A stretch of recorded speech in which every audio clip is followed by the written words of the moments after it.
कहानी जहां खत्म हुई थी वहीं से शुरू होती है। व्हाइट 444 ने जैसे ही बंदूक उठाई तभी अचानक से धुआं छा गया था और जब धुआं हटा रिमी जमीन पर पड़ी थी, उसे गोली लग चुकी थी। चलिए फ्लैशबैक में चलते हैं। जब ज्ञान भाई ने राइस्टार को बताया कि रिमी को किडनैप कर लिया गया है, राइस्टार बिना कुछ सोचे तुरंत बाइक उठाकर निकल पड़ा, सीधा व्हाइट 444 के अड्डे की तरफ। लेकिन ज्ञान भाई जानते थे कि व्हाइट 444 एक सन की इंसान है, इसलिए वो भी चुपचाप राइस्टार के पीछे चल पड़ा। अड्डे पर पहुंचते ही ज्ञान भाई देखते हैं व्हाइट 444 ने राइस्टार पर बंदूक तान दी। तभी ज्ञान भाई ने स्मोक ग्रेनेड फेंका और चारों तरफ धुआं छा गया और उसी धुएं के बीच रिमी ने लॉक तोड़ दिया और राइस्टार के सामने आ खड़ी हुई। व्हाइट 444 ने गोली चला दी और वो गोली सीधा रिमी को लग गई। जब धुआं हटा रिमी जमीन पर पड़ी थी, लहूलुहान। राइस्टार घुटनों के बल गिर पड़ा और रोते रोते वो भी बेहोश हो गया। राइस्टार और रिमी का प्यार देखकर व्हाइट 444 की आंखों में आंसू आ गए। वो घुटनों पर बैठकर माफी मांगने लगा और बिना वक्त गंवाए रिमी को अस्पताल ले गया।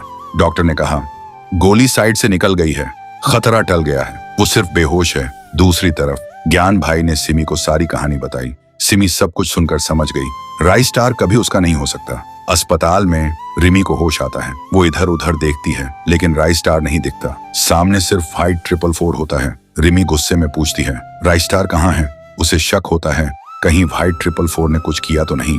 व्हाइट 444 कहता है, रिमी आओ मेरे साथ, और रिमी बिना कुछ पूछे उसके साथ चल देती है। इधर राइस्टार को होश आता है। वो देखता है सिमी के कमरे में है। सिमी उसके पास होती है। राइस्टार गुस्से से बोलता है, रिमी कहाँ है? सिमी कहती है, चाहिए ना रिमी, तो जैसे मैं कहूँ वैसे करना होगा।